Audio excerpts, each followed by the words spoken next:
Agora sim, estamos de volta, sextou com bate-pronto, bora falar de Copa Libertadores da América no Maracanã.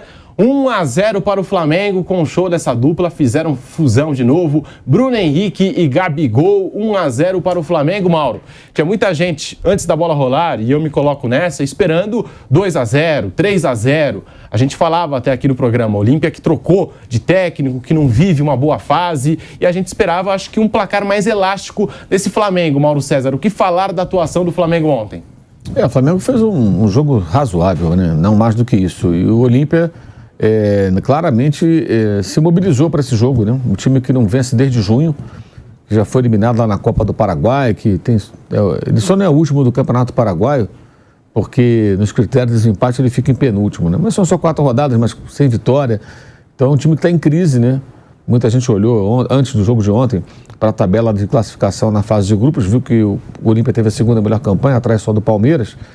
Pô, esse time vem bem, vinha bem, de repente desandou tudo, o Diego Aguirre foi embora, assumiu o Arce, jogadores afastados, jogadores insatisfeitos, premiação combinada, não foi paga, uma confusão danada, e isso resultou no impacto técnico, né, com esse mau desempenho recente. Mas ontem, Libertadores, Maracanã, contra o atual campeão, claramente o time se mobilizou, se organizou. Foi um time violento em alguns momentos, né? Aliás, o Arce mostrou que aprendeu muito com o Luiz Felipe Scolari como técnico, na retranca, faltas, então, especialidade da casa. Não que ele só sabe fazer isso, mas ontem foi um Olímpia muito parecido com muitas vezes o time do Felipão, muitas vezes. O Felipão foi técnico dele por muitos anos da sua carreira aqui no Brasil. E o Olímpia dificultou muito o Flamengo. Fez um jogo fraco no primeiro tempo, muito acomodado, parecia muito o jogo do América.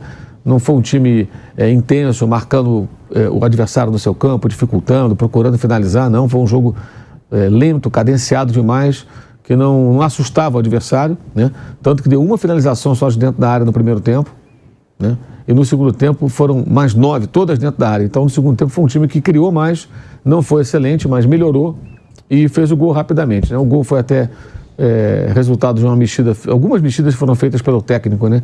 No intervalo. Ele mudou os 2 zagueiros, inverteu, o Fabrício com o Davi Luiz, e o Davi Luiz conduz a bola inicialmente ao ataque até fazer o passe mais longo para o Gabriel, e aí o Gerson jogando mais aberto pela esquerda, com o Bruno Henrique entrando mais na área, que é um movimento antigo que ele faz, o Bruno Henrique, só que no primeiro tempo ele jogou mais pelo corredor esquerdo, mais como um ponta, digamos assim, e aí aparecendo como centroavante, ele recebe o passe do Gabriel e faz o único gol do jogo.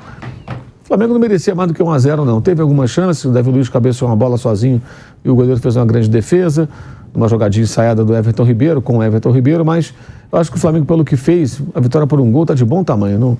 Não acho que tenha jogado futebol para vencer por mais, não. Poderia ter feito mais e acho extremamente perigosa a situação, porque o adversário, que é o Olímpia, conseguiu o que queria, que era não sair do Rio de Janeiro virtualmente eliminado, vai jogar em casa, vai se mobilizar para esse jogo, a torcida vai comparecer, vai criar um clima hostil lá em Assunção. Então o Flamengo vai ter dificuldades lá. O único ponto positivo, em tese, é que o Olímpia não poderá jogar tão fechado como fez no Rio de Janeiro. Até depois tomou o gol, continuou trancado, porque a ideia era perder de pouco ou empatar. Não buscar um gol depois que tomou 1-0. Mas vai ter que mudar o comportamento em algum momento da partida, né? E isso pode significar mais espaços, aí o Flamengo pode até aproveitar.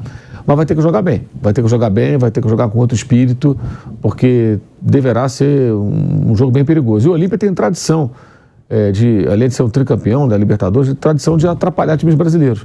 Quando foi campeão aqui no Pacaembu contra o São Caetano, parecia que está tudo perdido, conseguiu reagir e foi campeão. Eliminou uma vez, foi em 89, se não falha a memória, eliminou o Internacional do Abel Braga, dentro do Beira-Rio, uma das mais dramáticas noites para o torcedor colorado nessa competição.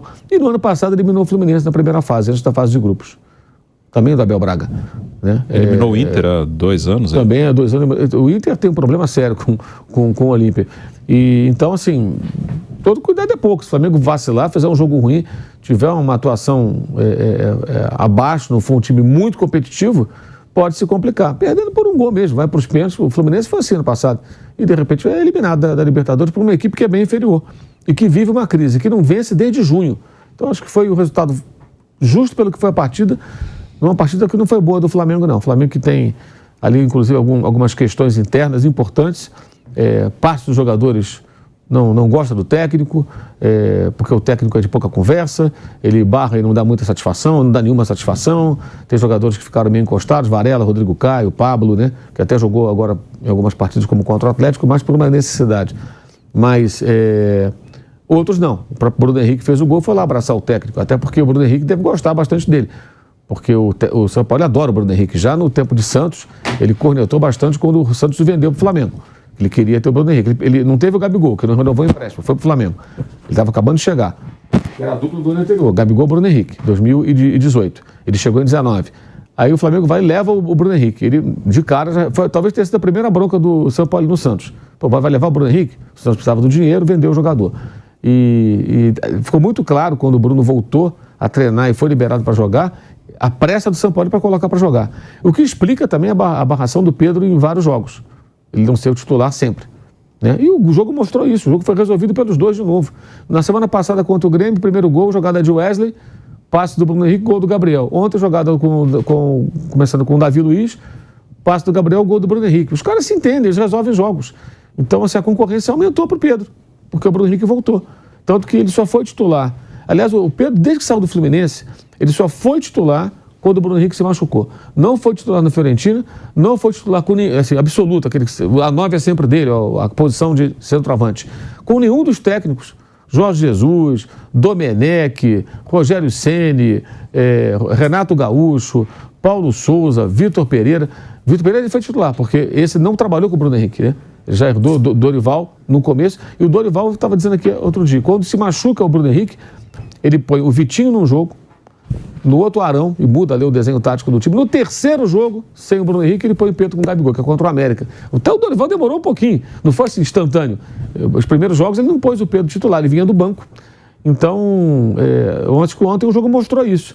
Acabou que a punição ao Pedro, que preocupava muita gente, o Pilhado estava arrancando os cabelos ontem. Será que ele deveria fazer isso? Acho que não.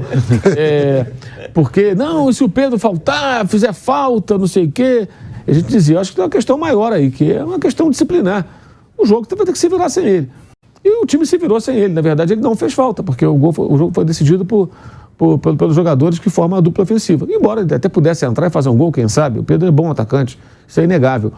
Mas achei que a atuação foi muito tímida, especialmente no primeiro tempo. O time não jogou como se joga um jogo de Libertadores e vai ter problemas lá, provavelmente. A não ser que faça um gol no começo, aí o Olímpia pode se desarvorar, sair ali da sua estratégia, e o jogo pode ficar mais fácil. Mas é um jogo, se ficar assim 0-0, tomar um gol, a chapa vai esquentar. Não vai ser fácil, vai ser um jogo viril, vai ser um jogo disputado, o couro vai comer. Então o Flamengo tem que pensar muito como é que vai ser essa partida. Deve ter muitas reservas em campo contra o Cuiabá e acho que tem que ter uma grande mobilização. E essas questões, que é uma coisa que eu não entendo também muito, né? Que o Flamengo teve diferentes perfis de técnico. Aí o Paulo Souza não se entendia. O Vitor Pereira parecia que estava tudo bem e de repente aquele 4-1 do Fluminense que ninguém entende que comportamento foi aquele dos jogadores.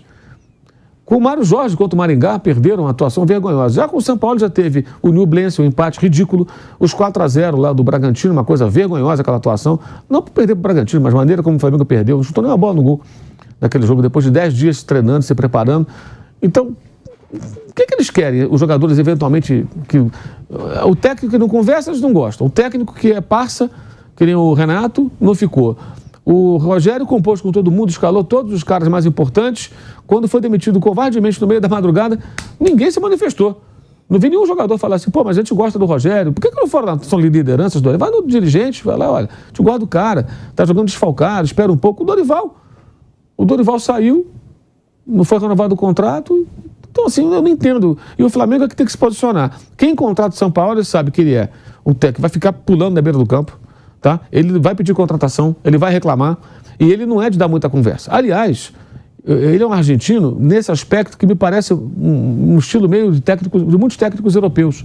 Isso é comum lá. O cara não fica dando explicação, até porque eles mudam tanto o time de um jogo para outro, que se ele for dar explicação para todo mundo, o cara muda 5 jogadores, tem que ir lá para a salinha fazer uma fila, que nem médico, na sala de espera, e ficar chamando agora, atenção, fulano, vem cá, olha, você não vai jogar porque ouvi isso, aquilo, outro, a minha estratégia para esse jogo. Ah, tá bom, professor, obrigado. Essa aí. Agora Beltrano, veio Beltrano, olha, Beltrano, eu vou tirar você desse jogo. Não dá, cara, nem dá para fazer isso, entendeu? Eu acho que o técnico tem que conversar com o jogador em situações muito específicas, né? Um cara que está jogando sempre, num determinado jogo vai sair, talvez mereça, mas aí eu acho até que o São Paulo talvez não falte a ele tato. Por exemplo, o Rodrigo Caio, ele tem uma história do Flamengo, mas tem também muitas lesões. Ele não coloca para jogar, é a última opção. Talvez não custasse conversar com o jogador em algum momento. Olha, eu não estou te escalando por isso, a sua característica, ou eu preciso de uma sequência, você não tem conseguido ter. Agora mesmo contra o Atlético, ele não estava machucado, mas teve lá uma virose, um problema desse, não foi relacionado. Até entendo que talvez falte a ele, mas quem contratou sabe que tem um combo. O cara trabalhou em 2 clubes aqui no Brasil. Todo mundo sabe como é que ele é. Ele já era muito observado e comentado no Brasil nos tempos da seleção do Chile. Então o São Paulo não é uma novidade. O Paulo Souza pode ser uma novidade. O Vitor Pereira, quando veio para o Corinthians, sim. O Jorge Jesus, você conhece mais a distância. O São Paulo não, trabalhou aqui. Então se a diretoria contratou esse treinador, ela não pode chegar amanhã e novamente fraquejar, porque alguns jogadores, eventualmente não curtem o estilo dele. E eu acho que assim, o mais importante é que o time funcione. Essa relação que o Flamengo às vezes parece refém de parte do elenco, isso precisa acabar. Isso tem que ser resolvido de alguma maneira. Não estou dizendo que o São Paulo é perfeito, que ele não possa refletir, mudar seu comportamento em algumas questões, mas o fato é que existe uma relação fria de parte do elenco com ele. Aí tem aquela coisa, isso é um negócio que eu não engulo, cara. Os jogadores não jogam pelo técnico, vão jogar por eles, alguém pode dizer isso e tal, porque são profissionais. Meu amigo, você tem que jogar pela camisa, pelo clube, pela torcida principalmente, e pelo salário que tu ganha. Esse papo de joga. É o técnico que paga o salário? Eu não entendo isso. Imagina, você trabalha numa empresa, você recebe o salário, tem suas responsabilidades. Aí você não gosta muito do teu chefe.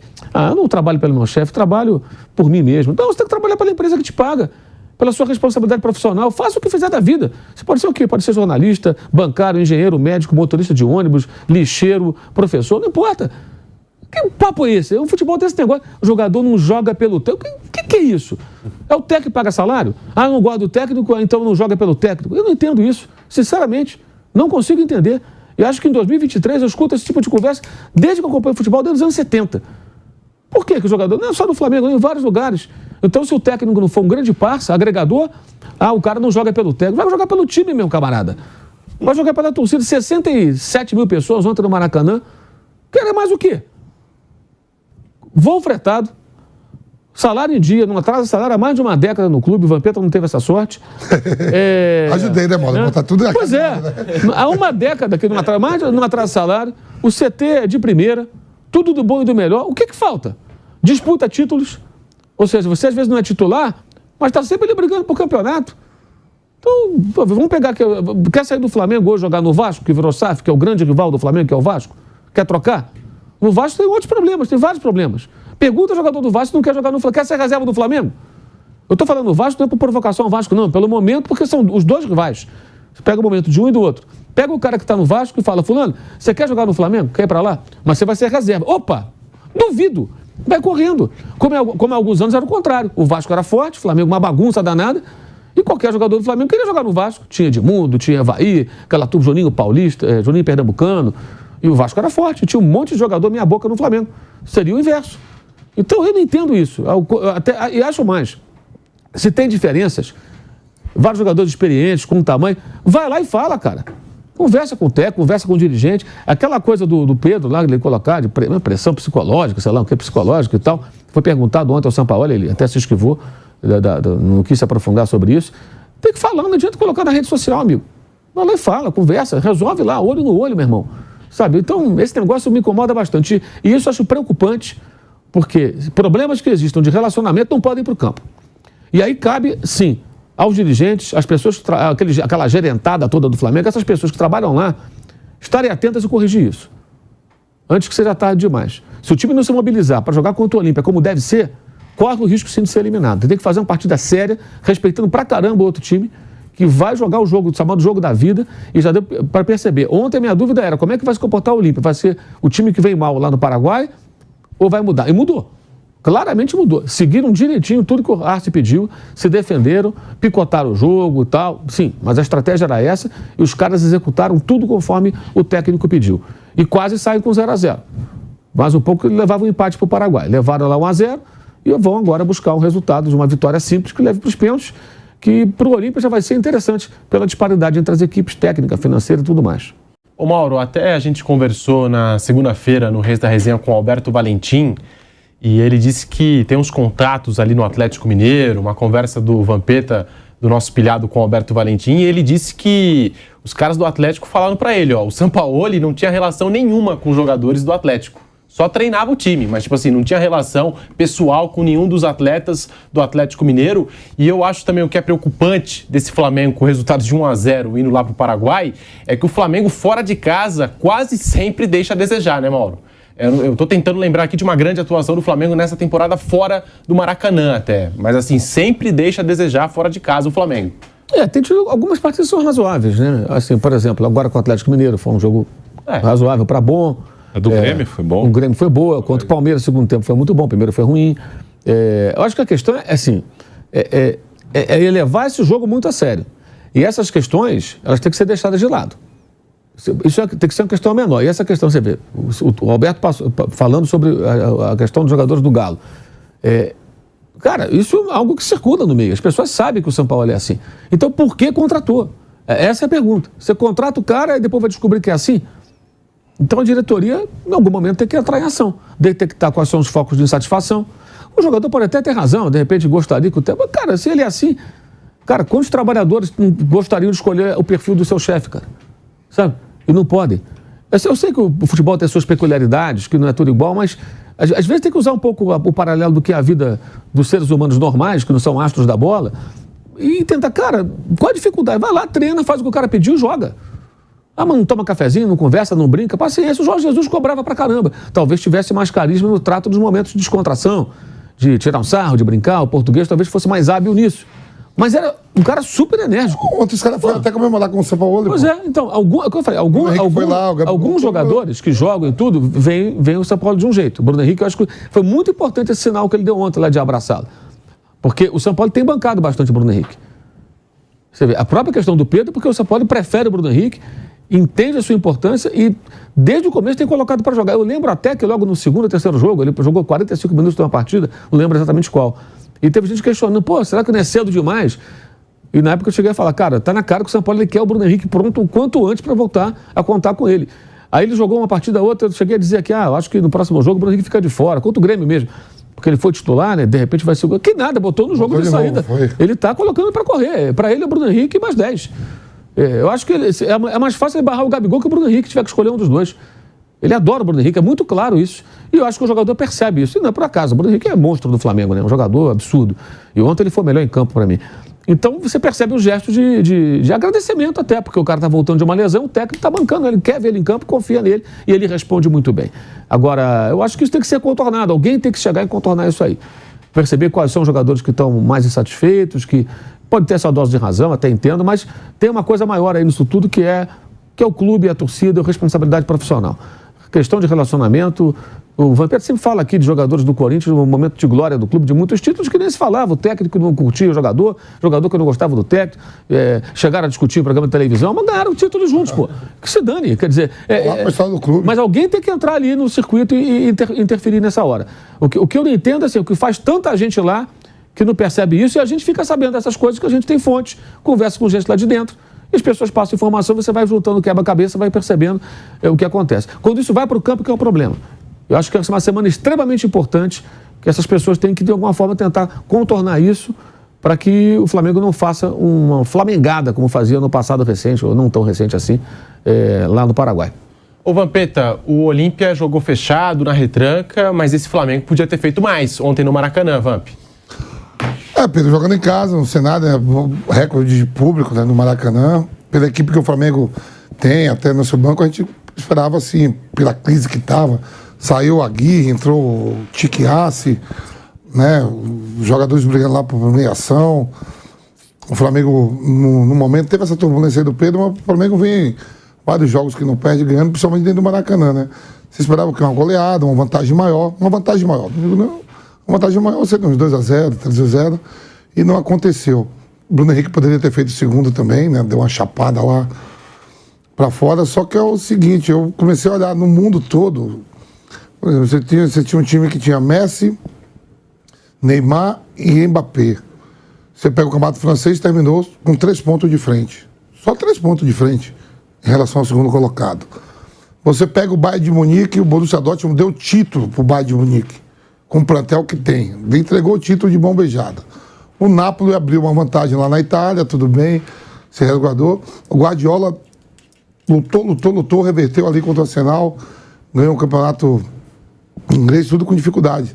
Então, às vezes, quando você tem um elenco muito grande, com força, você espera tudo que seja tudo muito mais fácil, né? Mas eu te falo, o próprio São Paulo falou isso na coisa.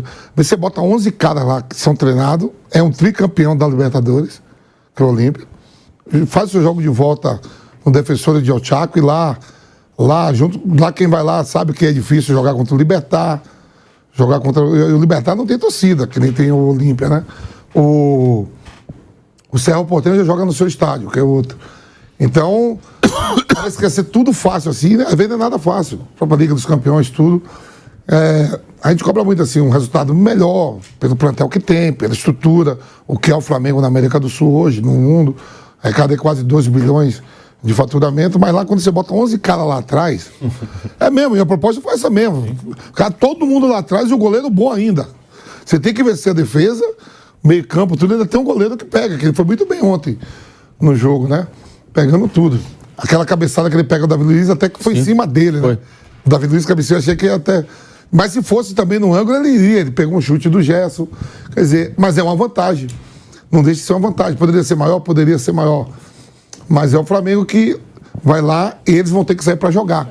Eles vão ter que, se ficar com aquela proposta de jogo, o Flamengo já está classificado. Eles vão ter que jogar mais um pouco diante da sua torcida, né? O Flamengo com espaços ali, com o Bruno Henrique. Tudo, com várias opções. Você viu que começou ontem o Ala e o Gerson mais um pouco. Você vê que entrou depois o Thiago Maia. Várias opções que o Flamengo tem, né? E para esse jogo de volta, o Pedro também já pode estar também, né? E daqui a pouco a gente vai falar dessa situação aí do Pedro. O São Paulo falou na entrevista coletiva sobre a situação do atacante Pedro. Mas Bruno Prado, tá aí, vitória do Flamengo por 1-0. Você acha que podia ter feito mais? O que falar dessa vantagem, também já visando o segundo jogo, Bruno? Foi uma vantagem pequena, mas é uma vantagem. O Flamengo não fez uma grande partida, teve muita dificuldade mesmo para criar oportunidades, até melhorou no segundo tempo, até conseguiu criar um pouquinho mais na segunda etapa, mas também eu considero que o Flamengo tenha uma boa possibilidade de passar, deve ser um jogo com mais espaços em Assunção. O Flamengo é um time que está conseguindo resultados, mas ele ainda tem uma oscilação de desempenho, né? O Flamengo, ele não tem perdido os seus jogos, mas tem jogos muito bons, jogos muito ruins. Às vezes no mesmo jogo muda muito. Acho que o jogo do Palmeiras é o maior exemplo. Primeiro tempo todo do Palmeiras, segundo tempo do Flamengo. Também porque o São Paulo mexeu no time, mudou as características naquele jogo. E o Flamengo tem isso, né? Tem jogadores para mudar as características e manter a qualidade técnica dos atletas, só que com outros, né? Quando o Palmeiras começou com 2 pontas e foram substituídos por 2 meias. Então, acho que o Flamengo tem boa possibilidade de passar. Não foi uma boa partida mesmo. O Flamengo, até no primeiro tempo, correu risco, né? O Olímpia mandou bola na trave, mas eu acredito que o Flamengo vai passar lá no Paraguai.